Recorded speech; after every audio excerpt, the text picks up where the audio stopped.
안녕하세요. 차나두 이시안입니다. 바로오토 사건을 열심히 다루고 있습니다. 근데 오늘 하고 싶은 말은 제가 처음에 바로오토 사건 영상을 쓰기 전에 사실 빨리 수사가 되고 조용하게 모든 게 진행됐었으면 했습니다. 왜냐면 사실 시끄러워봤자 좋을 게 없고 더 이상 추가 피해자도 안 나와야 되지만 기존 피해자분들도 피해를 최소화하려면 수사가 조용히 빨리 진행되고 진전이 있었으면 좋겠다 이런 생각들을 많이 했습니다. 근데 어느 곳 하나도 구청, 금감원, 경찰 어떠한 곳도 관심을 가져주지 않았습니다. 자기들 관할이 아니래요. 불법의 소지는 있지만 피해자가 없대요. 왜 꼭 피해자가 나와야 수사가 가능한가요? 이미 불법을 저지르고 있는데. 영상을 다루기 전에 제가 많은 국가기관과 통화했던 내용들을 한번 들어보시겠습니다. 네, 이시안 선생님이시죠? 네. 금융감독원 입니다. 민원건으로 전화드렸고요. 본문에 보면은 금융기관은 현대캐피탈로 했는데 여기 지문고 내용에는 본문에 현대캐피탈이 없어요. 현대캐피탈이 맞나요? 그러니까 현대캐피탈이 아니고요. 모든 네. 캐피탈사가 아닌 다른 캐피탈들로 할부를 유도하고 그리고 이면 계약을 한다는 내용입니다. 어떤 캐피탈 특정하는 게 아니고. 이거는 이렇게 재보성하는 거는 이거는 민원으로 하기가 그런데 어떻게 하죠? 금융회사와 민원인가에 분쟁이 발생하는 이런 거를 저희들이 민원을 접수해서 처리하고 있는데 이거는 민원으로 접수한 건 아니고 이러이러한 일이 있다는 거네. 그죠? 구체적으로 특정해서 어떤 금융회사에다가 이러한 사실이 있는지를 확인해야만이 그 금융회사에다 우리가 자료를 조청하고 내용을 파악하고 할 수가 있겠죠. 어떤 금융회사들인지를 특정하면 되나요? 아니요. 그런 개념이 아니고 어떠한 금융회사와 어떠한 업무가 있었는데 이러이러한 것에 대해서 불합리한 점이나 문제가 있으니까 조사를 해달라 이런 개념으로 들어가겠죠. 본문 보시면 아시겠지만 제가 그 금융회사랑 불화가 있는 게 아니고 바로오토라는 회사가 유사수신 행위를 하고 있는 거를 말씀드리는 거거든요. 예, 근데 바로오토라는 회사는 금융회사가 아니면은 저희 금융감독원에서는 업무를 진행할 수 없죠. 이거는 바로오토가 제가 유사수신이라고 하면은 그 유사수신에 해당하는 그런 감독기관이나 사법기관에서 조치를 해야 되는 그런 사항일 것 같습니다. 그러면 유사수신은 어디 관할인가요? 금융감독원 관할이 아닌가요, 전혀? 제가 몇 가지를 조금 더 바로오토를 좀 찾아보고 제가 전화를 다시 드리겠습니다. 이게 알겠네요. 네, 안녕하세요. 금융감독원. 바로오토라는 회사는 아직 금융감독원에 등록된 회사는 없고요. 제가 우선은 내용을 좀 파악하려고 하는데 써놓으신 것 갖고는 제가 이해가 잘 안 되는데요. 그러니까 얘네들이 차량을 판매를 하면서 중고차를 보증금을 받습니다. 첫 번째 사장님은 차나두의 대표 이시안 사장님이신 거고 그 다음에 얘네들은 바로오토라는 곳에 산다는 말씀이네, 그죠? 예, 맞습니다. 보증금을 약 50만 원 등 받는 거예요? 아니요, 뭐 차량 가격의 40% 정도, 그러니까 1억짜리 차면 40% 4천만 원 정도를 받습니다. 그리고 이제 월납부금 1억을 할부를 하게 만들고 고객들에게 차량가의 100%를 할부를 하게 만듭니다. 할부를 하는 건 어디에서 하는 거예요? 뭐 이제 어떤 캐피탈사마다 뭐 현대캐피탈이든 우리캐피탈이든 캐피탈을 통해서 할부를 하게 만듭니다. 그렇게 해서 보증금을 받는데 요거 자체가 일단 보증금이 100% 환급 가능하다고 얘기를 해요. 이거 자체를 좀 유사수신으로 봐야 되지 않나. 보증금 30-40%는 바로오토라는 곳에서 받는 거잖아, 그죠? 예, 맞습니다. 그 다음에 차량 가액이 1억이면 1억 전체에 대해서 할부가 되나요? 예, 맞습니다. 캐피탈사에서 그 1억짜리를 1억을 해줘야 할부를? 보통 나옵니다.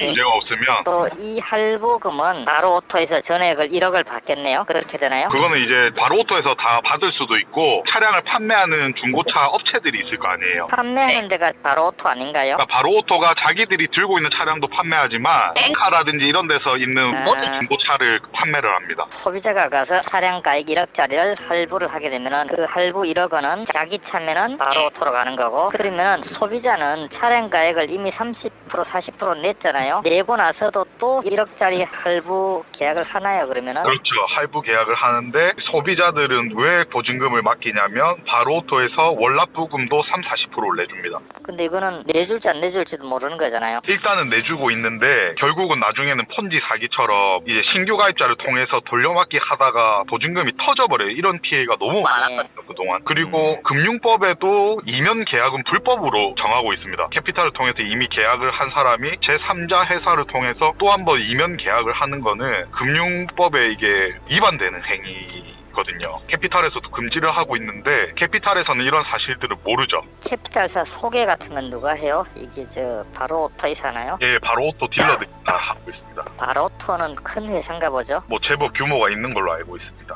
제가 우선은 조금 더 검토를 해봐야겠는데 이거를 보고 사장님 아까 말씀처럼 유사수신일 수도 있고 사기의 가능성도 있고 여러 가지 가능성은 있네요. 근데 만약에 유사수신 불법 사금융이라고 이제 우리 쪽에서 하는 쪽에서 해당된다고 확인을 한다면은 그쪽에 할 수도 있고 그렇지 않고 감독원에서 할 수 있는 업무가 아니다라고 하면은 사법기관에다가 이 고발을 하는 그런 방법이 있을 것 같아요. 두 가지를 검토해야 될 것 같거든요. 그래서 우선은 제가 유사수신이나 불법 사금융으로 할 수 있는지를 한번 내부적으로 한번 검토해보고 연락을 드리겠습니다. 예, 꼭 좀 부탁드리겠습니다. 피해자들이 엄청 많을 것 같아서. 우선 알아보고 제가 다시 한번 연락을 드리겠습니다. 감사합니다. 네, 감사합니다. 네, 대신 받았습니다. 산타입니다. 네, 안녕하세요. 구청 민원 좀 넣으려고 하는데요. 양재동에서 중고차를 굉장히 불법적으로 판매하고 이렇게 하는 업체가 있어서 관리 감독을 좀 요청하려고요. 자동차 판매요? 예, 중고자동차 판매요. 교통행정과로 연결해드릴게요. 혹시 끊어지시면 네, 또 전화 돌려드릴게요. 감사합니다. 교통행정과.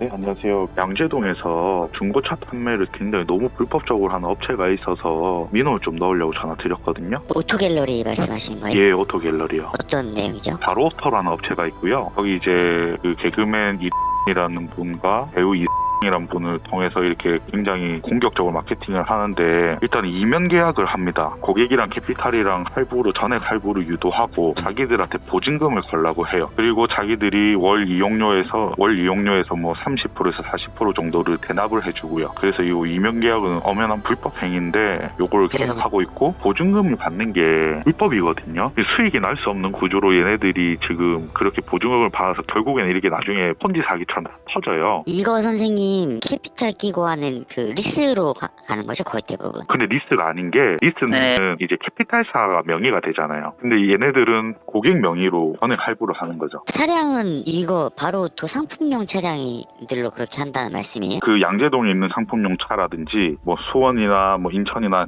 지역의 차들로 상품용 차로 그렇게 하는 거죠. 실제로 이렇게 터지는 일이 엄청 많거든요, 사기가. 네, 이거는 저 건 바이 건으로 봐야 돼가지고 혹시 선생님 그 차량 중에서 알고 계시는 차량이 혹시나 있으실까요? 피해자분들이 많고 이게 제가 지금 금감원에도 민원을 넣고 방송국에 제보도 하고 근데 얘네들이 지금 터질 수밖에 없어서 거의 막바지라서 더 말도 안 되는 조건들로 계속 모집을 하고 있어요. 그래서 이거는 좀 심각하게 바라보고 좀 그걸 해주셔야 될 것 같은데 건바이 건으로 본다고 하시면 계약했던 차량들이나 이런 번호로 알려드려야 될까요? 네, 뭐 사기 당하신 분이 뭐 내용을 제가 좀 자세히 들어봐야 될 것 같아가지고 왜냐하면 이게 지금 좀 애매한 게 자동차 관리법으로 저희는 이제 사업장을 처벌하거나 이제 하거든요. 그러니까 이게 이제 뭐 어떤 법에 위반할 수도 있고 어떤 법에 위반할 수도 있고 이제 걸리는 법이 많잖아요. 자동차 관리법은 이 바로 오토의 상품용으로 등록돼 있는 차량이 개인에게 명의가 이전되는 이런 형태를 저희가 처분을 하고 관리를 해줄 수가 있어가지고요. 바로 차가 아닌 것들도 많죠. 그냥 일반 중고차. 그러니까 그럴 수도 있잖아요. 중간에 뭐 껴가지고 뭐 이렇게 마진 떼먹고 이런 걸 수도 있잖아요. 그거 말고 진짜로 바로 오토 상품용으로 들어가 있는 차량 중에서 그런 피해자가 있으신데 신고가 들어오면 저희가 조사는 하거든요. 가끔씩 요걸로 건으로 신고가 들어오는데 거의 리스가 많더라고요. 그 리스는 저희가 처벌이 안 돼가지고. 리스는 아니에요. 지금 이용하는 분도 그렇고 지금 기존에 해지했다고 하는 분들도 그렇고 리스는 아니고 일반 할부고. 어쨌든 명의 이전이 됐다는 말씀인 거잖아요. 바로 오토 상품용에서 개인 명의. 아니요. 바로오토 상품용에서 명의 이전된 건 아니고요. 다른 중고차 업체, 그러니까 바로오토는 중간에서 알선만 낀 거고. 그러면은 그 상품용으로 원래 등록돼 있던 그 업체가 바로오토 쪽으로 뭔가 부탁을 하고 뭔가 중간에. 아니요, 그렇진 않죠. 중고차가 딜러 등록이 돼 있으면 누구든지 팔 수 있잖아요. 부탁을 하는 게 아니고요. 바로오토는 차가 많이 없고 중고차를 판매를 해야 되고 그 고객들이 엔카나 뭐 양재동이나 이런 데서 차를 볼 거 아니에요. 나는 이 차로 계약을 하고 싶다면 바로오토에서는 알선 계약을 하는 거죠. 그리고 고객이랑 다시 한번 바로오토로 이면 계약을 하는 거고 이거는 관련법에도 엄연한 위반 사항으로 나와 있을 텐데요. 그게 이제 양재동 소속이기 때문에 바로오토가 여기 서초구청에서 당연히 관리 감독을 해야 되는 게 아닌가라는 생각을 제가 하거든요. 근데 바로오토 상품용 차였던 게 아니면 그러면 관리 감독이 안 되나요? 그쵸. 아까 말씀해주신 공정거래위원회나 경찰에 뭐 사기로 구속가 되던지 이런 식으로 들어가야지. 이게 저희가 가서 모든 바로오토의 서류를 다 뒤져볼 수도 없고. 이면 계약을 하는데요. 보증금을 받고 보증금 받는 것 자체도 그게 금융감독위원회나 이렇게 등록되는 업체가 아니잖아요. 유사수신으로 이렇게 해서 보증금을 받고 이럴 근거가 전혀 없는 업체인데 당연히 경찰에도 당연히 사건 제보를 했는데 뭐 구청에서는 아무런 행정 처분을 안 할 건가요? 자동차관리법 위반 사항이 발견이 되면 당연히 처분을 해야죠. 그런데 지금 뭐 어떤 바로오토에 그래서 계약한 다수 계약자가 있잖아요. 그 모든 계약을 저희가 다 뒤져볼 수는 없거든요. 사실 지금 전화 제보 하나 들어왔다고 그러니까 들어가서 여러 없고. 여러분들의 그거는 있는데 그게 바로오토 상품용 차였는지는 알 수 없고 바로오토 상품용 차가 아니었더라도 요거는 관리가 되어져야 되는 거 아닌가요? 바로오토에서 판매를 하고 있는데 그거는 뭐 검토는 좀 해야 될 것 같아요. 바로오토에서 사건을 해서 문제가 생기면 그 관리 책임은 서초구청에 있는 건 맞죠?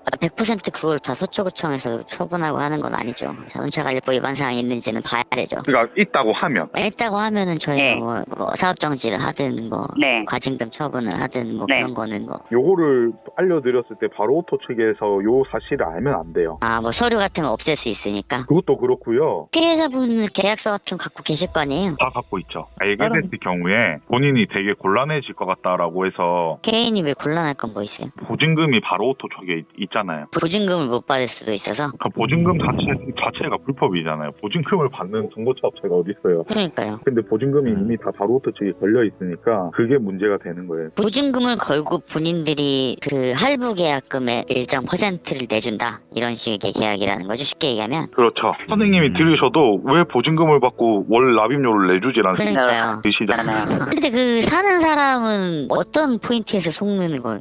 그냥 딱 들어도 월 납입료 가 저렴해지니까. 그거를 누가 믿냐는 거죠. 그걸 너무 많은 사람들이 믿죠. 이게 만약에 진짜로 이걸 누가 그러면 어떤 거를 알려드리면 될까요? 이 상품용으로 된 것 중에서 바로 두 상품용에서 명의 이전돼서 사신 분이 제보를 해주시면 될 것 같아요. 이거 뭐 아무튼 전반적으로 좀 한번 볼게요. 내용을 제가 인지하고 있겠습니다. 예. 해당 녹취들은 바로오토 영상을 다루기 전 제가 수차례 민원을 넣으면서 나눴던 대화들이고요. 제가 바로오토 사건을 다루면서 지금 확인된 결과 리스로 캐피탈과 계약을 하고 바로오토와 이면 계약을 한 피해자분들이 할부 피해를 당하신 분들보다 훨씬 많습니다. 그건 제가 사건을 다루면서 파악을 했습니다. 감히 상상조차 못했습니다. 할부는 그래도 이해라도 하겠는데 리스를 다른 회사랑 계약을 하고 또 이면 계약을 한다. 이거는 정말 상상도 못했습니다. 심각합니다 지금. 그 외에 많은 경찰분들과 의논을 하고 수사 의뢰도 하고 경찰서에도 민원을 넣고 정말 수사가 되어준다고 강력하게 요구했습니다. 근데 유사수신으로 볼 수 있는데 피해자가 없기 때문에 참 수사하기가 쉽지 않다라는 답변을 받았습니다. 이게 정말 큰 문제라고 생각합니다. 경찰은 불법이 있는데도 수사를 할 수 없다고 하고 구청은 구청 본인들이 자동차관리법에 위배되는지 안 되는지 제가 알기로는 위배되는 걸로 아는데 전혀 관심도 없고 금융감독원에서도 자기 관할이 아니라고 하고 도대체 이런 문제는 어디에 관할일까요? 그것이 알고 싶습니다. 잘 들어보셨나요? 이게 대한민국의 현실입니다. 피해자가 수십 명, 수백 명, 수천 명 나와야 되고 피해 사실이 확인되어야 움직입니다. 불법이 있음에도 어느 곳 하나도 확인해보겠다 조차 없습니다. 저희가 할 수 있는 게 없습니다. 이건 저희 관할이 아닙니다. 다른 데 한번 확인해 보십시오. 저희는 할 수 있는 게 없습니다. 피해자들이 나오고 수천억의 피해, 수백억의 피해가 나오고 그 피해자들 중에 한 명, 두 명이 죽어야 관심을 가지는 게 현실입니다. 봐보십시오. 바로오토 피해자가 지금 수면 위로 드러난 것만 700명, 800명입니다. 근데 기사 하나 딸랑 났습니다. 이제 앞으로 피해자들이 더 많이 나타나고 더 관심을 받으면서 취재도 시작될 거고요. 기사도 더 많이 날 겁니다. 저는 이런 현실이 너무 안타깝습니다. 바로오토 대표는 벌써 도망갈 시간도 벌었을 거고 벌써 돈 빼돌릴 시간이 하루 이틀이면 돈 빼돌리겠죠. 오토리스 사기건은 매년 반복되고 있습니다. 뭐가 문제일까요? 저는 법이 문제라고 생각합니다. 피해자가 나오기 전에 이면 계약과 보증금 받는 않는 유사수신 행위를 처음부터 불법으로 단정 짓고 다시는 처음부터 이렇게 계약을 하면 바로 수사가 될 수 있도록 법이 좀 제정돼야 됩니다. 그렇게 될 수 있도록 제가 앞장서서 노력을 해보려고 합니다. 더 이상은 피해자가 나오면 안 된다고 생각합니다. 앞으로 국민청원부터 해서 수많은 목소리를 낼 계획입니다. 저희 구독자분들 청원 같은 거 잘 좀 동참해 주시면 감사하겠습니다. 바꿀 수 있도록 최선을 다하겠습니다. 감사합니다.